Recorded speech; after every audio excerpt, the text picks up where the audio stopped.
రామ్నాథ్ గారు చెప్పండి, హైకోర్టు వ్యాఖ్యలు ఏంటి? కర్నూలు బెంచ్ మీద మీరు రాయలసీమ వారే కదా, మీ ఇద్దరు కూడా ప్రాంతం వారే కదా, ఇప్పుడు తాజా పరిస్థితి చూస్తే మీకేమనిపిస్తోంది? బెంచ్ అన్న వస్తుందా రాదా? అంటే చంద్రబాబు నాయుడు గతాన్ని చూస్తే రాదు అన్న నిశ్చయంతో చాలా మంది ఉన్నారు కుమ్మనేని గారు. ఈరోజు హైకోర్టు చెప్పిన వ్యాఖ్యలు ఏంటంటే, ముఖ్యమంత్రి తీసుకున్న నిర్ణయంతో మాకు సంబంధం లేదు, న్యాయశాఖ వాళ్ళు ఒక లెటర్ రాశారు మీ అభిప్రాయం చెప్పమని, మేము న్యాయమూర్తులతో కమిటీ వేశాం, కమిటీ నిర్ణయం ఏముంటుందో దాన్ని బట్టి నిర్ణయం ఉంటుంది, సీఎం ఏదో చెప్పారు ప్రభుత్వం ఏదో నిర్ణయం తీసుకుందని మేము ఎట్టి పరిస్థితుల్లోనూ ప్రభావితానికి గురికాము, కమిటీ రిపోర్ట్ రానియండి అన్నారు. ఇప్పుడు కమిటీ రిపోర్ట్ వచ్చిన తర్వాత చంద్రబాబు నాయుడు గారి ప్రభుత్వ వైఖరి ఏంటి అన్నది తెలుస్తుంది. ఒక విధంగా ఈ కేసులు వేసిన వాళ్ళలో కూడా, వేయించే వాళ్ళు కూడా వెనుక తెలుగుదేశం పార్టీ ఉంది వేయించబోతోంది అన్న ఒక అభిప్రాయం కూడా ఉంది. ఒకవైపు ఏమో బెంచ్ ఇస్తామంటూనే మళ్ళీ కేసులు వేయించడం అన్నది నడుస్తుంది.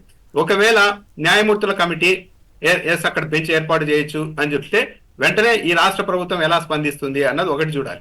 ఒకవేళ కమిటీ రిపోర్ట్ అవసరం లేదు అని అన్నప్పుడు చంద్రబాబు నాయుడు ప్రభుత్వం ఎలా ఉంటుందన్న దాన్ని బట్టి ఒక క్లారిటీ వస్తుంది.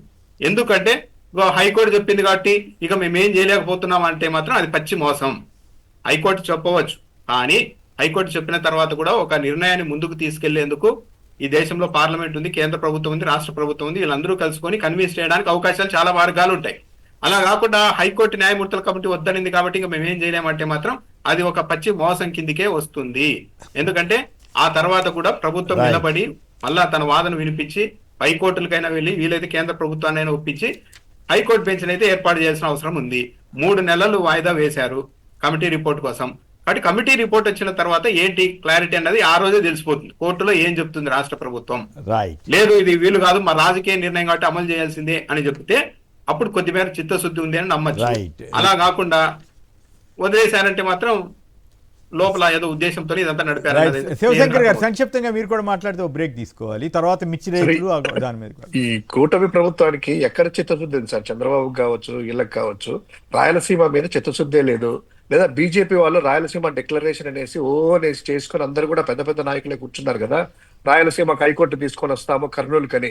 ఇప్పుడు హైకోర్టు కాదు కదా, బెంచ్కి కూడాను వీళ్ళు తీసుకొచ్చే పరిస్థితి లేదు. కేవలం నాకు తెలిసి ఇళ్ళ వాళ్ళే కోర్టులో పిల్లు వేయించడము, ఇళ్ళ వాళ్ళే కేసులు వేయించడము, కాలయాపన చేస్తూ రాయలసీమకు ఇది ఇస్తున్నాం చూడండి, కానీ కోర్టు అడ్డపడుతుంది కదా. మేము ఇలా చేయాలనుకున్నాము కానీ పరిస్థితులు అనుకూలించలేదు కదా, కానీ ఇలా చేయాలనుకున్నాము ఆర్థికంలో నగరించలేదు కదా అని ఒక సాకు కోసమే ఇవన్నీ తప్ప నిజంగా చిత్తశుద్ధి ఉంటే సార్ ఏ రోజు ఎయిమ్స్ ఉంది, అనంతపురంకి వచ్చిన ఎయిమ్స్ మంగళగిరి తీసుకెళ్తారా, రాజధాని అమరావతిని, లేదా ఎంఎస్ఎంఈ పార్క్ కడపలో ఉంది, ఇప్పుడు ఎందుకు దాన్ని మూవ్ చేస్తా ఉన్నారు?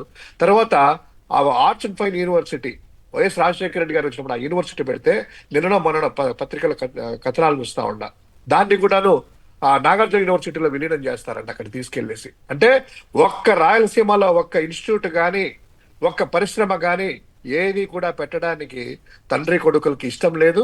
దాన్ని కాలయాపన మాత్రమే చేస్తారు. ఖచ్చితంగా బీజేపీ నేతలైనా కాస్త ప్రభుత్వంలో కూడా ఉన్నారు కదా శాసించే స్థాయిలో, ఇక్కడ అక్కడ దానికి హైకోర్టు అనేటువంటిది వాళ్ళు చేసిన రాయలసీమ తీర్మానానికి కట్టుబడి ఈ రోజైనా కూడా ఈ పరిస్థితుల్లోనైనా కూడా ఒక వాయిస్ రైజ్ చేస్తే బాగుంటది. అది వస్తే కనీసము ఆ హైకోర్టు అన్నా వస్తే రాజధాని ఎటు సాధించలేకపోయారు. దానికైనా చిత్తశుద్ధ ప్రయత్నం చేయాలని కోరుకుంటున్నాను.